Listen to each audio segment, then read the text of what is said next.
Doctor साहब, पिछली बार जब ये कोरोना आया था, नया था, उस वक्त तो किसी को ज़्यादा जानकारी नहीं थी, तो हॉस्पिटल्स में बड़ी दिक्कत हो गई थी, ऑक्सीजन की, बेड्स की, ट्रीटमेंट इतना अवेलेबल नहीं था क्योंकि पता नहीं था लोगों को। तो अभी दिल्ली सरकार ने भी गाइडलाइन जारी किया हॉस्पिटल्स के लिए कि ऑक्सीजन या बेड को देखते हुए इंतजाम पूरे होने चाहिए। और सेंट्रल गवर्नमेंट ने भी, हेल्थ सेक्रेटरी ने भी एडवाइजरी जारी की है और अलर्ट रहने के लिए बोला है। तो कितना तैयार है हम लोग अगर ऐसी सिचुएशन आती है तो? मेरा ख्याल कोविड के बाद गवर्नमेंट में, स्टेट गवर्नमेंट्स और सेंट्रल गवर्नमेंट में ये पूरी अवेयरनेस है कि अब हमें पूरी तरह से तैयार रहना चाहिए फॉर एनी आउटब्रेक। हम कोविड के, तो मैं कह रहा हूँ कि ये तो इतने ज़्यादा केसेस सीरियस नहीं है, लेकिन कोई भी आउटब्रेक हो, सो प्रिपेयर्डनेस इज देयर, क्योंकि in terms of ICU beds, ventilatory beds, oxygen requirement या मेडिकेशन, दवाइयाँ जो हैं, उसके लिए आई थिंक पूरा प्रोटोकॉल है, एसओपीज आर इन प्लेस।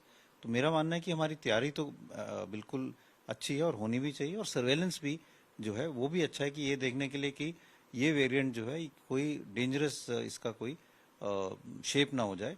अभी तक जो डेटा आ रहा है, और ये मैं कहूँगा कि डब्ल्यूएचओ की सर्वेलेंस भी है, गवर्नमेंट की भी सर्वेलेंस है, उसमें ऐसा नहीं देखा जा रहा कि ये जो वायरस है इसमें कोई ऐसे घबराने वाली बात है। डब्ल्यूएचओ ने भी इसको एक वेरिएंट ऑफ इंटरेस्ट का ही लेबल दिया है।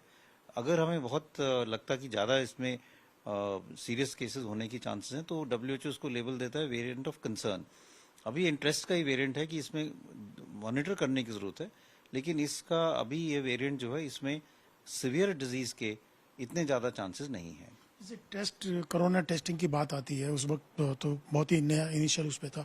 तो आपको लगता है कि अगर किसी को बुखार आता है या खांसी जुकाम होता है, तुरंत टेस्ट करवाना चाहिए कोरोना का, या 2-3 दिन वेट करना चाहिए? क्या आप कहना चाहेंगे?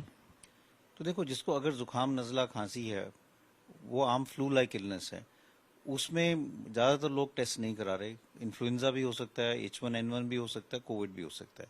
जिनको कोमॉर्बिडिटीज़ हैं या जिनका बुखार ठीक नहीं हो रहा, उनको टेस्ट कराना ज़रूरी है। और उसके दो कारण हैं। एक तो ये पता चल जाएगा कि आपको किस टाइप की इन्फेक्शन है, आपको क्या प्रिकॉशन रखने अपने लिए और अपने फैमिली मेम्बर्स के लिए।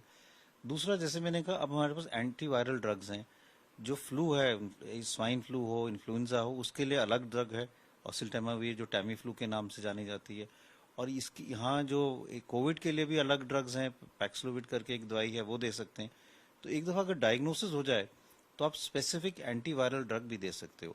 तो जो बुजुर्ग लोग हैं, एल्डरली लोग हैं, जिनको तकलीफ, जिनको ज़्यादा चांसेस है सिवियर इन्फेक्शन के, उनको तो डेफिनेटली टेस्ट कराना चाहिए।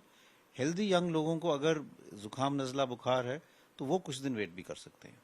क्या ये जो नया वेरिएंट है, ये भी चाइना से, क्योंकि इस बार खबर आ रही है कि ये भी चाइना से आया है, क्योंकि उस वक्त भी चाइना से आया था, तो किस ढंग से देखते हैं? ये कहना मुश्किल है, क्योंकि अब जो सर्कुलेटिंग वेरिएंट्स हैं वो कहीं भी से भी शुरू हो जाते हैं, और जब पता तो तब चलता है जब कोई इसकी टेस्ट करे और जीनोमिक सीक्वेंसिंग देख के करे।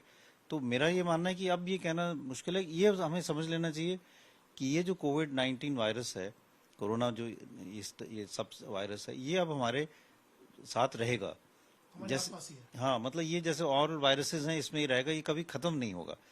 एक टाइम था 2003 में जब कोविड का एक सार्स को वायरस आया था, वो खत्म हो गया था क्योंकि उसको कंटेन हो गया, तो आगे फैल नहीं पाया था। लेकिन कोविड वायरस जो है सारी दुनिया में अब इस तरह से फैल गया है कि ये हम कहें कि ये मैनकाइंड से, ह्यूमैनिटी से खत्म हो जाएगा, ऐसा नहीं लगता। तो ये वायरस आता रहेगा, जाता रहेगा, लेकिन हमारी इम्यूनिटी कुछ जो इसके अगेंस्ट है वो काफ़ी अच्छी है।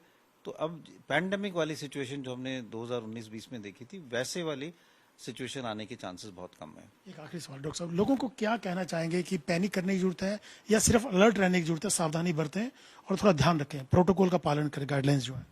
तो पैनिक की तो जरूरत नहीं है, क्योंकि अभी तक ऐसा कोई डेटा नहीं है। सावधान रहना बहुत ज़रूरी है।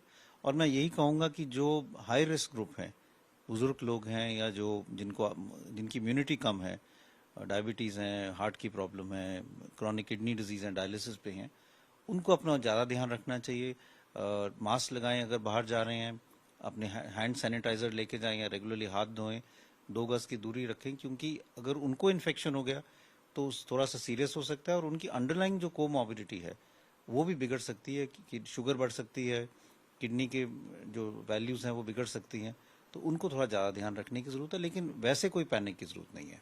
बहुत बहुत धन्यवाद डॉक्टर साहब, हमसे बात कर। ये थे डॉक्टर रणदीप गुलेरिया जी, जिनका साफ तौर से कहना है कि पैनिक ना करें, प्रोटोकॉल का पालन करें और ध्यान रखें अपना, और जो गाइडलाइंस हैं, प्रोटोकॉल है, कोविड-19 को लेकर के उसको उसको पालन करना चाहिए। कैमरामैन सचिन के साथ अशोक सिंघल, दिल्ली आज तक।